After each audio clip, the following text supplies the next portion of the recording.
പ്രേക്ഷകരാണ്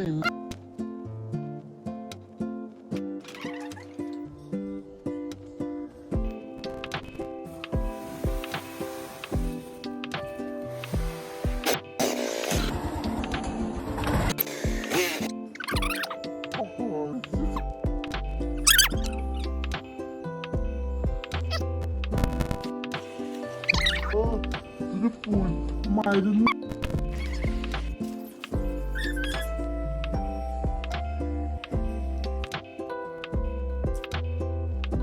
hello! അപ്പോൾ എൻ്റെ പുതിയ വ്ളോഗിലോട്ട് എല്ലാവർക്കും സ്വാഗതം. അപ്പോൾ ഇന്നത്തെ വ്ളോഗിൽ ഞാൻ വീട് വരെ പോകുന്നുണ്ട്. അവിടുത്തെ ചെറിയ ചെറിയ വിശേഷങ്ങളും കാര്യങ്ങളൊക്കെ ഉൾപ്പെടുത്തിയിട്ടുണ്ട്. പിന്നെ അത് മാത്രമല്ല എൻ്റെ പൂച്ച പ്രസവിച്ചിട്ടുണ്ട് കേട്ടോ. അപ്പോൾ രാവിലെ ഇതിങ്ങനെ ഡെലിവറി പെയിനൊക്കെ വന്ന് ഇങ്ങനെ വല്ലാണ്ട് ഇതിൽ കൂടെയൊക്കെ ഇങ്ങനെ നടക്കണയൊക്കെ ഉണ്ട്. അത് കഴിഞ്ഞ് പിന്നെ ഞാൻ നോക്കിയപ്പോൾ ഉണ്ടല്ലോ ഈ പൂച്ച ഒരു ഫസ്റ്റ് കുഞ്ഞിനെ പ്രസവിച്ചിട്ട് അതിനെ കടിച്ചു പിടിച്ചുകൊണ്ട് ഇത് അകത്തേക്ക് കയറി വരാണ് കേട്ടോ. ഓടി വരാണ്. അപ്പോൾ ഞാൻ വിചാരിച്ചു അത് എലീനെ പിടിച്ചിട്ട് ഇങ്ങനെ കഴിക്കാൻ കൊണ്ടുവരാന്നുള്ള മട്ടിലായിരുന്നു കേട്ടോ. പക്ഷേ അത് ആ കുഞ്ഞിനെ എടുത്തുകൊണ്ട് ഡ്രസ്സിങ് ഏരിയയിലേക്ക് അങ്ങോട്ട് പെട്ടെന്ന് വന്ന് കയറി കുറച്ച് നേരം ഡ്രസ്സിൻ്റെ ഉള്ളിലൊക്കെ കയറി ഇരുന്നിട്ടാ. പിന്നെ പെട്ടെന്ന് തന്നെ ഫസ്റ്റ് കുഞ്ഞിനെയും അമ്മേനെയും ഞാനൊരു കാർഡ്ബോർഡ് പെട്ടിക്കകത്തേക്ക് ആക്കിയിട്ട് മാറ്റി വെച്ചു. പിന്നെ ഈ കാർഡ്ബോർഡിൻ്റെ അകത്ത് കിടന്ന കേട്ടോ ബാക്കിയുള്ള കുഞ്ഞുങ്ങളെയൊക്കെ പ്രസവിച്ച ടോട്ടൽ 3 കുഞ്ഞുങ്ങൾ വന്നിട്ടുണ്ട്. അപ്പോൾ ഞാൻ വിചാരിച്ചു നല്ല വെളുത്ത കുഞ്ഞുങ്ങളൊക്കെ ഉണ്ടാവും എന്നൊക്കെ ഇങ്ങനെ വിചാരിച്ചിരുന്നു കേട്ടോ. പക്ഷെ എല്ലാം ഈ ചാര കളർ പൂച്ചകളായിരുന്നു കേട്ടോ. ഈ തള്ളയുണ്ടല്ലോ പ്രസവിക്കുന്ന ഒട്ടുമിക്ക കുഞ്ഞുങ്ങളും ഇതുപോലെ ചാരക്കുഞ്ഞു പൂച്ചകളൊക്കെയാണ്. പിന്നെ ഞാൻ കുറച്ച് വീട്ടിലെ ജോലികളൊക്കെ ഉണ്ടായിരുന്നു കേട്ടോ. അല്ലറ ചില്ലറ ജോലികളൊക്കെ ഉണ്ടായിരുന്നു. അതൊക്കെ എനിക്ക് എടുക്കാൻ പറ്റിയില്ല. നല്ല തിരക്കായിരുന്നു കേട്ടോ. കാരണം ഈ പൂച്ചയുടെ പുറകെ ഞാൻ ഇങ്ങനെ നടന്ന് കുറച്ച് സമയം അവിടെ പോയിട്ടുണ്ടായിരുന്നു. 2 കുഞ്ഞുങ്ങൾ ആ കാർഡ്ബോർഡിൻ്റെ അകത്ത് വെച്ചാൽ കേട്ടോ. അതിലേക്ക് വച്ചതിന് ശേഷമാണ് ഡെലിവറി ആയത്. അപ്പോൾ ഞാൻ ഡെലിവറി കഴിഞ്ഞപ്പോൾ തന്നെ ആ കാർഡ്ബോർഡ് എടുത്ത് മുകളിലേക്ക് കൊണ്ടുവന്ന് വെച്ചിട്ടുണ്ടായിരുന്നു ടെറസിൻ്റെ മേലെ.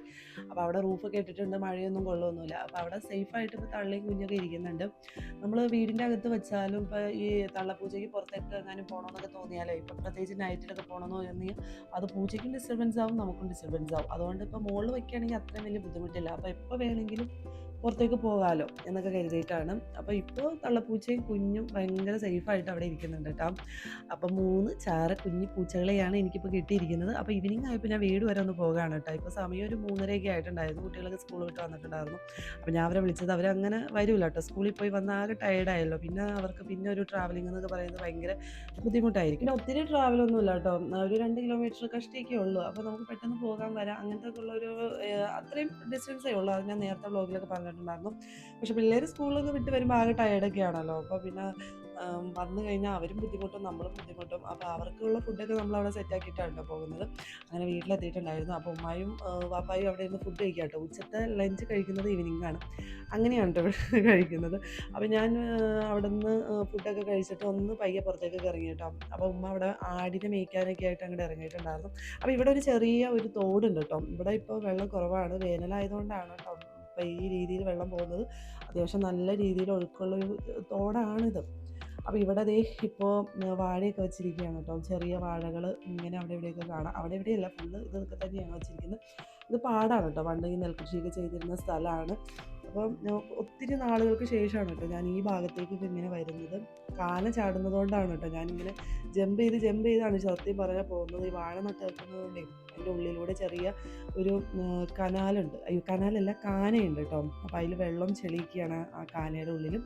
അതുകൊണ്ടാണ് കേട്ടോ ഞാനിങ്ങനെ ചാടി പോകുന്നത്. അപ്പോൾ ഉമ്മാക്ക് കുറച്ച് ആടൊക്കെ ഉണ്ട് കേട്ടോ. അപ്പോൾ ആടിനെ മേയ്ക്കാനായിട്ട് ഇവിടെ വിട്ടേക്കാണ്. പൊതുവെ ഞാൻ ഈ ഏരിയയിലേക്കൊന്നും അങ്ങനെ വരാറില്ല. ഈവനിങ് ഒക്കെ ആവുമ്പോൾ ഉണ്ടല്ലോ ഇതിലൂടെ ഇങ്ങനെ നടക്കാൻ നല്ലൊരു പ്രത്യേക ഫീലാണ് കേട്ടോ. ഞാൻ നേരത്തെ പറഞ്ഞല്ലോ ഇത് നെൽകൃഷിയൊക്കെ ചെയ്തിരുന്ന സ്ഥലമാണ്. അപ്പോൾ പണ്ട് ഇവിടെ ഞങ്ങൾക്ക് നെൽപ്പാടങ്ങളൊക്കെ ആയിരുന്നു കേട്ടോ. ഇത് കംപ്ലീറ്റ് നെൽപ്പാടങ്ങളായിരുന്നു. അതിൻ്റെ അടുത്ത് പിന്നെ കുറേ നെൽകൃഷിയൊക്കെ നിർത്തി കഴിഞ്ഞ് വേറെ പല പല കൃഷികളൊക്കെ ചെയ്തിട്ടുണ്ടായിരുന്നു. ഇപ്പോൾ ഇവിടെ വാഴ ഇങ്ങനെയൊക്കെയുള്ള സംഭവങ്ങളൊക്കെ ആട്ടോ വെച്ചിരിക്കുന്നത്. ഇതിൽ കുറച്ച് സ്ഥലങ്ങളൊക്കെ ഇങ്ങനെ വിറ്റ് പോയിട്ടുണ്ടായിരുന്നു. ഞങ്ങളുടെ മാരേജിൻ്റെ ഒക്കെ സമയത്തൊക്കെ ഇങ്ങനെ വിറ്റുപോയ സ്ഥലങ്ങളൊക്കെ ഉണ്ട് കേട്ടോ. ഇപ്പോൾ അതേ ഇവിടെ ഇങ്ങനെ ആടിനെയൊക്കെ കിട്ടി പരിപാലിച്ചുകൊണ്ടിരിക്കുകയാണ് കേട്ടോ. ഉമ്മക്ക് ഭയങ്കര ഇഷ്ടമാണ് ഈ ആടിനെയൊക്കെ വളർത്തി ഇങ്ങനെ കൊണ്ടുവരുന്നത്. ഉമ്മ പണ്ട് തുടങ്ങി ഇങ്ങനെ വീട്ടിലെന്തെങ്കിലുമൊക്കെ ആനിമൽസൊക്കെ ഉണ്ടാവും കേട്ടോ. അതായത് പശു, ആട് അങ്ങനെ പണ്ട് തുടങ്ങി വളർത്തുന്നതാണ്. അപ്പോൾ ഇപ്പോഴും ആ ഒരു ഇഷ്ടം ഉണ്ടാവുമല്ലോ ചിലവർക്ക്, ആനിമൽസിനോടൊക്കെ ഒരു പ്രത്യേക ഇഷ്ടം ഉണ്ടാവുമല്ലോ. പോരാത്തിന് വീട്ടിൽ വേറെ ആരും ഇല്ല. അപ്പോൾ പിന്നെ അവർക്കുടെ ഇഷ്ടത്തിന് ഇങ്ങനെ വളർത്തിക്കൊണ്ട് വരുന്നതാണ് കേട്ടോ. അപ്പോൾ ദേ ഇതൊക്കെയാണ് ഈ ഏരിയയിലുള്ള ഓവറോൾ വ്യൂ എന്ന് പറയുന്നത്. ഇപ്പോൾ ഇത് വേറെ ആളുടെ സ്ഥലമാണ് കേട്ടോ. ഇപ്പോൾ ഇവിടെ ഞങ്ങൾ ആടിനെ ജസ്റ്റ് കൊണ്ടുവന്ന് കെട്ടുന്നു, അങ്ങനെയൊക്കെ ഉള്ളൂ. അങ്ങനെ പുല്ലൊക്കെ പറിക്കാനുണ്ടാവും കേട്ടോ ആടിന്. പുല്ല് ആട് മാത്രമേ ഉള്ളൂ, ആടിന് ഇപ്പോൾ കൂട്ടിലൊക്കെ കെട്ടിയിട്ട് കഴിഞ്ഞാലും പുല്ലൊക്കെ പറിച്ചു കൊടുക്കണമല്ലോ. അപ്പോൾ അങ്ങനെ പുല്ലൊക്കെ പറിക്കാനൊക്കെ ആയിട്ട് ഇങ്ങോട്ട് വരാറുണ്ട്. പിന്നെ ദേ ഇവിടെ ഒരു ചെറിയ കുളമൊക്കെ ഉണ്ട് കേട്ടോ, അതായത് ഫിഷിനെയൊക്കെ വളർത്തുന്ന ഒരു ചെറിയ കുളമൊക്കെ ഉണ്ടാക്കി വെച്ചിട്ടുണ്ട്. അപ്പം നല്ല രസമാണ് ഇതിൻ്റെ ഓവറോൾ സ്ട്രക്ചർ എന്ന് പറയുന്നത്. പിന്നെ അപ്പുറത്തൊരു മടയാണ് കേട്ടോ, പാറമട. പക്ഷേ അതിപ്പോൾ വർക്കിംഗ് ഒന്നും അല്ല, അതിങ്ങനെ പൂട്ടിയിട്ടിരിക്കുകയാണ്. അങ്ങനെ ഉമ്മ ആടിനെയൊക്കെ മേയിച്ച് അങ്ങനെ വീട്ടിലേക്ക് അഴിച്ചു വിട്ടു കേട്ടോ. നല്ല അനുസരണയുള്ള ആടുകളൊക്കെയാണ് കേട്ടോ. നമ്മൾ കെട്ടിയിട്ട് അവിടെ നിന്നാണോ കെട്ടിയിട്ടേക്കണേ അവിടെ നിന്ന് അഴിച്ചു വിട്ട് കഴിഞ്ഞാൽ അവർ നേരെ അവരുടെ കൂട്ടിൽ പോയി കയറിയിരിക്കും. അങ്ങനെയാണ് കേട്ടോ. അപ്പോൾ പിന്നെ ഉമ്മ പറഞ്ഞത് വാഴയിൽ കുടപ്പൻ ഉണ്ടെന്ന് പറഞ്ഞിട്ട്, എനിക്ക് ഭയങ്കര ഇഷ്ടമാണ് ഈ വാഴയുടെ കുടപ്പൻ തോരൻ വെച്ച് കഴിക്കാനായിട്ട്. അങ്ങനെ 2-3 വാഴയുടെ കുടപ്പനൊക്കെ പറിച്ചിട്ടുണ്ടായിരുന്നു കേട്ടോ. ഉമ്മ തോട്ടി വെച്ച് വന്നപ്പോൾ തോട്ടി കൊണ്ടുവന്നിട്ടുണ്ടായിരുന്നു. അപ്പോൾ ഉമ്മ അവിടെ പറിച്ചിട്ടുണ്ടായിരുന്നു. അപ്പോൾ ഞാനത് ഇങ്ങനെ കാണാത്തതുകൊണ്ട് ഇങ്ങനെ ചെക്ക് ചെയ്ത് നടക്കാം കേട്ടോ, കുടപ്പൻ എവിടെയെന്ന്. അങ്ങനെ കുടപ്പൻ കിട്ടിയിട്ടുണ്ടായിരുന്നു, ചെറിയ കുടപ്പനാണ് കേട്ടോ. പണ്ടൊക്കെ ഉണ്ടല്ലോ ഈ കുടപ്പൻ തോരൻ വയ്ക്കുമ്പോൾ ഏത് വാഴയുടെ കുടപ്പനാണെന്നൊക്കെ ഇങ്ങനെ സെർച്ച് ചെയ്തിട്ടാട്ടോ തോരൻ വയ്ക്കുള്ളൂ. ഏത്തവാഴയുടെ കുടപ്പനാണെങ്കിലാണ് കുക്ക് ചെയ്യാൻ, അതാണ് കഴിക്കാൻ നല്ലതെന്നൊക്കെ പറയും. എനിക്കങ്ങനെ പ്രത്യേകിച്ച് ഫീലൊന്നും തോന്നിയിട്ടില്ല കേട്ടോ. ഏത്തവാഴയുടെ ആണെങ്കിലും ബാക്കിയുള്ള ഏത് വാഴയുടെ ആണെങ്കിലും കുടപ്പന് തോരൻ വെച്ച് കഴിഞ്ഞാൽ സെയിം ടേസ്റ്റ് ആയിട്ടാണ് എനിക്ക് തോന്നിയിട്ടുള്ളത്. നിങ്ങൾക്കൊക്കെ അങ്ങനെയാണോ? പക്ഷെ ഉമ്മായൊക്കെ ഇങ്ങനെ ഏത്തവാഴയുടെ കുടപ്പനാണ് ഇങ്ങനെ തോരൻ വയ്ക്കാമോളൂ എന്നൊക്കെ ഇങ്ങനെ പറയണ കേട്ടിട്ടുണ്ട് കേട്ടോ. അങ്ങനെ മുന്നോട്ട് പോയിക്കൊണ്ടിരിക്കുകയാണ്. ആടുകളൊക്കെ കൂട്ടിപ്പോയി കയറിയിട്ടുണ്ട്. അവിടെ എന്തോ ഉമ്മ വരാൻ വേണ്ടിയിട്ട് വെയിറ്റ് ചെയ്യാമെന്ന് തോന്നുന്നു.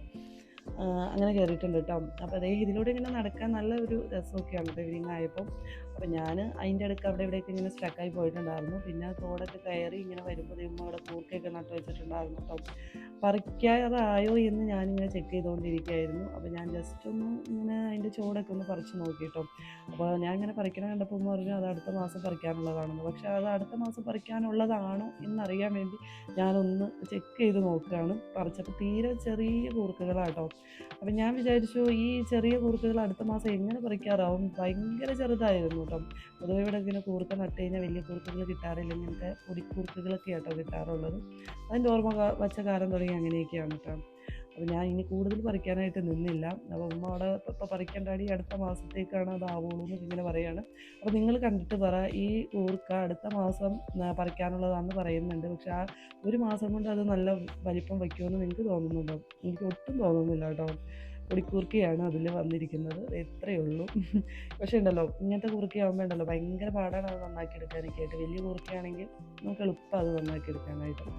അങ്ങനെ പിന്നെ നമ്മൾ മുന്നോട്ട് ഇങ്ങനെ നടക്കുകയാണ് കേട്ടോ. അപ്പോൾ ഉമ്മ പറഞ്ഞു ദേ അവിടെ മുരിങ്ങയിലയുണ്ട്, ആവശ്യമുണ്ടെങ്കിൽ പറിച്ചോളാൻ പറഞ്ഞു. എനിക്കാണെങ്കിൽ ഭയങ്കര ഫേവറേറ്റ് ആണ് കേട്ടോ ഈ മുരിങ്ങയില എന്നൊക്കെ പറയുന്നത്. ഇത് നല്ല ഫ്രഷ് ഇല ഉണ്ടായിരുന്നു. അപ്പോൾ അത് കുറച്ചും കൂടെ ഒഴിച്ചെടുത്തു കേട്ടോ. ഉമ്മാക്കും കൂടി വേണ്ടിയിട്ടാണ് പറിച്ചെടുക്കുന്നത്. അങ്ങനെ നല്ല ഫ്രഷ് മുരിങ്ങയിലൊക്കെ കിട്ടിയിട്ടുണ്ട്. ഇത് വെച്ചിട്ട് തോരൻ വയ്ക്കാനും പരിപ്പ് കറിയൊക്കെ വയ്ക്കുമ്പോൾ അതിലിട്ട് വയ്ക്കാനൊക്കെ വേണ്ടിയിട്ടാണ് കേട്ടോ. അപ്പോൾ വീട്ടിലെല്ലാവർക്കും ഭയങ്കര ഇഷ്ടമാണ്. അങ്ങനെ പിന്നെ ഞങ്ങൾ മുന്നോട്ട് പോയിക്കൊണ്ടിരിക്കുകയാണ് കേട്ടോ. അപ്പോൾ കുറച്ച് പച്ചച്ചീര കിട്ടിയിട്ടുണ്ടായിരുന്നു. അപ്പോൾ ഒരു ചെറിയ തണ്ടാണ് കേട്ടോ, ഒരു കാടിൻ്റെ ഉള്ളിൽ ഇങ്ങനെ നിൽക്കുകയാണ്. കാടിൻ്റെ ഉള്ളൊന്നും അല്ല കേട്ടോ, ഇത് ഞാൻ പണ്ട്, അതായത് ഞാൻ ജനിച്ച് വളർന്ന വീടിൻ്റെ ബാക്ക് സൈഡായിട്ട് വരും കേട്ടോ, മുറ്റാണത്. ഇപ്പോൾ കാടൊക്കെ പിടിച്ചെടുക്കുകയാണ്. അപ്പോൾ ഞങ്ങൾ വീട് വെച്ചതിന് ശേഷം ഇതിങ്ങനെ വാടകയ്ക്കൊക്കെ കൊടുത്ത് ഇങ്ങനെ കാട് പിടിച്ചൊക്കെ കിടക്കുകയാണ്. അപ്പോൾ അതിൻ്റെ ഉള്ളിൽ ഇങ്ങനെ കുറച്ച് ചീരയൊക്കെ നിൽക്കണുണ്ട്. അപ്പോൾ ഞാനിങ്ങനെ പറിച്ചെടുക്കുകയാണ് കേട്ടോ. അപ്പോൾ ഞാൻ ഇതിലൂടെ ഇങ്ങനെ നടക്കുമ്പോൾ ഉണ്ടല്ലോ ഭയങ്കര നൊസ്റ്റു അടിച്ച് പോവാണ്. കാരണം നമ്മൾ ജനിച്ച് വളർന്ന വീടും പരിസരവും നമുക്കൊരിക്കലും ലൈഫിൽ മറക്കാൻ പറ്റില്ലല്ലോ. ഒരുപാട് ഇങ്ങനെ കളിച്ച് നടന്ന സ്ഥലങ്ങളൊക്കെയാണ്. അപ്പോൾ ഇവിടെ ഇങ്ങനെ ആരും അങ്ങനെ താമസിക്കാറില്ല കേട്ടോ, വാടകയ്ക്കൊക്കെ ഇങ്ങനെ കൊടുത്തിട്ട് ഇരിക്കുകയാണ്. ഇങ്ങനെ എപ്പോഴും ഇങ്ങനെ വരാറൊന്നുമില്ല കേട്ടോ. അപ്പോൾ ഞാൻ കഴിഞ്ഞ പ്രാവശ്യം വന്നപ്പോഴും ഇതിൻ്റെ ഉള്ളിൽ നിന്ന് കുറച്ച് മുരിങ്ങയിലയൊക്കെ പറിച്ചെടുത്തിട്ടുണ്ടായിരുന്നു. ഈ പ്രാവശ്യം കുറച്ച് മുരിങ്ങയിലയൊക്കെ ഇങ്ങനെ ഉണ്ട് കേട്ടോ. അപ്പോൾ അതും ഇങ്ങനെ പറിച്ചെടുക്കുകയാണ് ഉമ്മ. ഞാനും കൂടി നിന്നിട്ട് കുറച്ച് പറിച്ചെടുത്തിട്ടുണ്ടായിരുന്നു. പിന്നെ അതേ അതിൻ്റെ സൈഡിലൊക്കെ കണ്ടോ ആകെപ്പാടെ കാട് പിടിച്ചു കേട്ടോ. ഇത് ഞങ്ങളുടെ വീടിൻ്റെ അടുക്കളപ്പുറമാണ് കേട്ടോ. അപ്പോൾ അതേ മൊത്തത്തിൽ കാട് പിടിച്ചിട്ടുണ്ടായിരുന്നു. അപ്പോൾ ഇങ്ങോട്ട് വരുമ്പോൾ ഒരു മനസ്സിന് എന്താ പറയുക, ഒരു സങ്കടവും സന്തോഷവും ഒക്കെ ഉണ്ട് കേട്ടോ. കാരണം നമ്മൾ ജനിച്ച് വളർന്ന വീടെന്ന് പറയുമ്പോൾ അത് നമ്മുടെ ലൈഫിൽ ഒരിക്കലും മറക്കില്ലാത്തൊരു സ്ഥലമാണ് അല്ലേ. കുറേ ഓർമ്മകൾ നമ്മുടെ മനസ്സിലേക്ക് പെട്ടെന്ന് ഇങ്ങനെ വരും കേട്ടോ. അപ്പോൾ അതിലൂടെ ഇങ്ങനെ നടക്കുക എന്ന് പറയുന്നത് ലൈഫിൽ ആരും അങ്ങനെ ഇഷ്ടപ്പെടാത്തൊരു കാര്യമൊന്നുമല്ല, എല്ലാവരും ഭയങ്കരമായിട്ട് ഇഷ്ടപ്പെടും. ആ ഒരു ഫീലോട് കൂടി തന്നെയാണ് ഞാനിപ്പോൾ ഇതിലൂടെ നടക്കുന്നത് കേട്ടോ. പിന്നെ അവിടെ ഒരു ഉറുമാങ്ക എന്ന് പറയുന്ന ഒരു ഫ്രൂട്ടിൻ്റെ മരം നിൽക്കുന്നുണ്ടായിരുന്നു കേട്ടോ. ഉറുമാങ്ക എന്ന് പറയുമ്പോൾ ഒട്ടുമിക്ക ആൾക്കാർക്കും പെട്ടെന്ന് മനസ്സിലായെന്ന് വരില്ല, ആത്തച്ചക്ക എന്നൊക്കെ പറയും കേട്ടോ. ഞങ്ങളുടെ നാട്ടിൽ ഉറുമാങ്ക എന്നാണ് അങ്ങനെ പറയുന്നത്. അങ്ങനെയാട്ടോ ഞാൻ കേട്ടിരിക്കുന്നത്, അതുകൊണ്ടാണ് ഞാൻ അങ്ങനെ പറയുന്നത്. അപ്പോൾ നിങ്ങളുടെ നാട്ടിൽ, അതായത് പല നാട്ടിലും ഇതിന് പല പല പേരാണ് പറയുന്നത്. അപ്പോൾ ഞാൻ ആ ഫ്രൂട്ട് എന്താണെന്നുള്ളത് ഈ വീഡിയോയുടെ ബാക്കിൽ കാണിച്ചു തരാം കേട്ടോ. അപ്പോൾ ഞാൻ അത് അവിടെ നോക്കിയപ്പോൾ അവിടെ വലിയ കാര്യമായിട്ട് ഫ്രൂട്ട് ഉണ്ടായിരുന്നില്ല കേട്ടോ. രണ്ടെണ്ണം ഇങ്ങനെ കിടക്കുന്നുണ്ടായിരുന്നു, അത് വലിയ കാര്യമായിട്ട് മൂത്തിട്ടുണ്ടായിരുന്നില്ല. ആ മരം കുറച്ച് 2-3 സ്ഥലത്ത് ഇങ്ങനെ വച്ചിട്ടുണ്ട് കേട്ടോ. അതിലൊക്കെ നിറച്ച് ഇങ്ങനെ ആത്തച്ചക്കയൊക്കെ ഉണ്ടായിട്ടുണ്ട്. അപ്പോൾ അതൊക്കെ ഇങ്ങനെ പറിച്ച് വെച്ചിട്ടുണ്ട് കേട്ടോ. മൂക്കുമ്പോൾ അത് പെട്ടെന്ന് പറിക്കണം, അല്ലെങ്കിൽ ഇങ്ങനെ അണ്ണാനൊക്കെ കുത്തിയിട്ട് ആകെ വൃത്തികേടാക്കി കളയും, പിന്നെ അത് കഴിക്കാനേ പറ്റില്ല. അതിൻ്റെ ഉള്ളിലൊരു ബ്ലാക്ക് കുരു ഉണ്ട് കേട്ടോ. അതുപോലത്തെ ഫ്രൂട്ടാണ് ഈ മുള്ളം പഴം എന്നൊക്കെ പറഞ്ഞിട്ട് ഇപ്പോൾ മാർക്കറ്റിലൊക്കെ വരുന്നത്. പക്ഷേ മുള്ളം പഴത്തിനെയൊക്കെ കുറച്ചുകൂടി ടേസ്റ്റ് ഈ ആത്തച്ചക്കയ്ക്കാണെന്ന് എനിക്ക് തോന്നിയിട്ടുണ്ട് കേട്ടോ. പക്ഷേ നമുക്കിങ്ങനെ മാർക്കറ്റിൽ ആത്തച്ചക്ക ഇങ്ങനെ മേടിക്കാനും കിട്ടാറില്ല കേട്ടോ. അങ്ങനെ റെയറായിട്ട് ഇങ്ങനെ വീടുകളിലൊക്കെ ഇങ്ങനെ കൃഷി ചെയ്ത് ഇങ്ങനെ കൃഷിയുമല്ല, ഇങ്ങനെ റെയറായിട്ട് ഇങ്ങനെ കാണുന്നു, അത്രയൊക്കെ ഉള്ളൂ കേട്ടോ. അതൊക്കെ ഇങ്ങനെ ഇങ്ങനെ മൺമറഞ്ഞ് പോയിക്കൊണ്ടിരിക്കുകയാണ് ആ ഫ്രൂട്ടൊക്കെ. പിന്നെ അതേ ഉമ്മാക്ക് ആടൊക്കെ ഉണ്ട് കേട്ടോ. അപ്പോൾ ആടിനെയൊക്കെ കൊണ്ടുവന്ന് കൂട്ടിലിങ്ങനെ കെട്ടി അവരിങ്ങനെ റിലാക്സ് ചെയ്ത് ഇങ്ങനെ ഇരിക്കുകയാണ് കേട്ടോ. അങ്ങനെ അതേ സന്ധ്യയോടെ എടുക്കുന്ന ഒരു സമയമായിട്ടുണ്ട്. ഞാനെല്ലാം പാക്ക് ചെയ്ത് വയ്ക്കുകയാണ് കേട്ടോ. എനിക്ക് വീട്ടിൽ കിട്ടാത്ത സാധനമാണ് ഈ മുരിങ്ങയില എന്ന് പറയുന്നത്. പക്ഷെ കടയിലൊക്കെ പോയി കഴിഞ്ഞിട്ടുണ്ടെങ്കിൽ ചീരയുടെ ഇലയൊക്കെ കിട്ടും, പക്ഷെ അത് അത്ര നല്ല ഫ്രഷ് ഇലയൊന്നും അല്ലല്ലോ. അപ്പോൾ മുരിങ്ങയുടെ ഇല കിട്ടാനുള്ളൊരു വകുപ്പെന്ന് പറയുന്നത് ഇവിടെ നിന്നാണ് കിട്ടാറുള്ളൂ. അപ്പോൾ അതൊക്കെ ഒന്ന് പാക്ക് ചെയ്ത് വയ്ക്കുകയാണ് കേട്ടോ. ഇവിടെ വന്ന് ഒരു സന്ധ്യയോടെ എടുക്കുന്ന സമയം തുടങ്ങിയിട്ടുണ്ടല്ലോ, ദൂരെ എവിടെ നിന്നോ എന്തോ ഈ മരത്തേലിട്ട് വെട്ടണ പോലെ ശബ്ദം കേൾക്കാൻ തുടങ്ങി കേട്ടോ. അപ്പോൾ ഞാൻ ഇതെന്താണെന്ന് കോർത്ത് ഇങ്ങനെ ചെക്ക് ചെയ്തിരിക്കുകയാണ് കേട്ടോ. അപ്പോൾ പിന്നെ കുറേ നേരം കഴിഞ്ഞപ്പോഴാണ് ഒന്ന് പറയുന്നത്, അവിടെ ഒരു തെങ്ങല്ല, ഈ അടക്കാമരം ഉണ്ടല്ലോ, അടക്കാമരത്തേൽ ഇങ്ങനെ മരം കുത്തി വന്നിട്ട് കുത്തി കൂടുണ്ടാക്കാമെന്ന്. അപ്പോൾ ഞാൻ ആ വീഡിയോ ഇതിൻ്റെ ബാക്കിൽ കാണിച്ചു തരാം കേട്ടോ. അപ്പോൾ അതേ ഉമ്മ ഈവനിങ്ങിന് കഴിക്കാനായിട്ട് ചായക്ക് ഇത് കിഴങ്ങ് പുഴുങ്ങിയത് ഉണ്ടാക്കിയിട്ടുണ്ടായിരുന്നു. കിഴങ്ങെന്ന് പറഞ്ഞിട്ടുണ്ടെങ്കിൽ ഈ ചേമ്പുണ്ടല്ലോ, ചേമ്പാട്ടോ, ചെറിയ ചേമ്പാണ്. പക്ഷെ ഒത്തിരി വർഷങ്ങൾക്ക് ശേഷം കേട്ടോ ഞാൻ ഈ ചേമ്പും കഴിക്കുന്നത്. അപ്പോൾ അതൊക്കെ അവിടെ ഞങ്ങളിങ്ങനെ 1ഉം 2ഉം പറഞ്ഞുകൊണ്ടിരുന്ന് അത് കഴിക്കുകയാണ് കേട്ടോ. നല്ല ടേസ്റ്റ് ഉണ്ടായിരുന്നു. ഒത്തിരി വർഷങ്ങൾക്ക് ശേഷം കഴിക്കുന്നതുകൊണ്ടാണോ എന്നറിയില്ല, നല്ല ടേസ്റ്റ് ഉണ്ടായിരുന്നു കേട്ടോ. അപ്പോൾ അതൊക്കെ കഴിച്ചു. പിന്നെ എന്താ ചായയും കുടിച്ചു കേട്ടോ, വേറെ ഒന്നും ഉണ്ടായിരുന്നില്ല. പിന്നെ വന്നപ്പോൾ ഞാൻ കുറച്ച് ചോറൊക്കെ തിന്നിട്ടുണ്ടായിരുന്നു. പിന്നെ ഉമ്മ ആത്തച്ചക്ക പറിച്ചതാണ് കേട്ടോ. അതേ എൻ്റെ സൈഡിൽ ആ ഫ്രണ്ടിലിരിക്കുന്നത്, ഇപ്പോൾ ഞാൻ എടുത്തുകൊണ്ടിരിക്കുന്നത്. അപ്പോൾ ഞാനത് അതെടുത്ത് വെക്കാം കേട്ടോ. അപ്പോൾ നന്നായിട്ട് പഴുത്തിട്ടുണ്ട്. അത് പെട്ടെന്ന് പഴുക്കും കേട്ടോ. ഇതാണ് ഈ ആത്തച്ചക്ക എന്ന് പറയുന്നത്. നല്ല ടേസ്റ്റാണ് കേട്ടോ. നമ്മുടെ മാർക്കറ്റിൽ മുള്ളൻ ചക്ക കിട്ടും, അതിലേക്കായൊക്കെ ടേസ്റ്റുള്ള സാധനമാണ്. അപ്പോൾ ഇത് എളുപ്പത്തിൽ പഴുത്ത് കിട്ടാനാണെങ്കിലുണ്ടല്ലോ, അരിയിൽ പൊഴുത്ത് വയ്ക്കുകയോ അതുപോലെ വൈക്കോലിൽ പൊതിഞ്ഞ് വയ്ക്കുകയാണെങ്കിൽ നന്നായിട്ട് പഴുത്ത് കിട്ടും. അതുപോലെയാണ് കേട്ടോ ഇവിടെ ചെയ്യുന്നത്. അതുകൊണ്ടാണ് ഞാനിങ്ങനെ പറഞ്ഞു തന്നെ. അപ്പോൾ ഇന്നത്തെ വ്ലോഗ് ഇത്രയേ ഉള്ളൂ. എല്ലാവർക്കും എൻ്റെ വ്ലോഗ് ഇഷ്ടപ്പെടുകയാണെങ്കിൽ തീർച്ചയായും ചാനലൊന്ന് ഫോളോ ചെയ്ത് വയ്ക്കാം.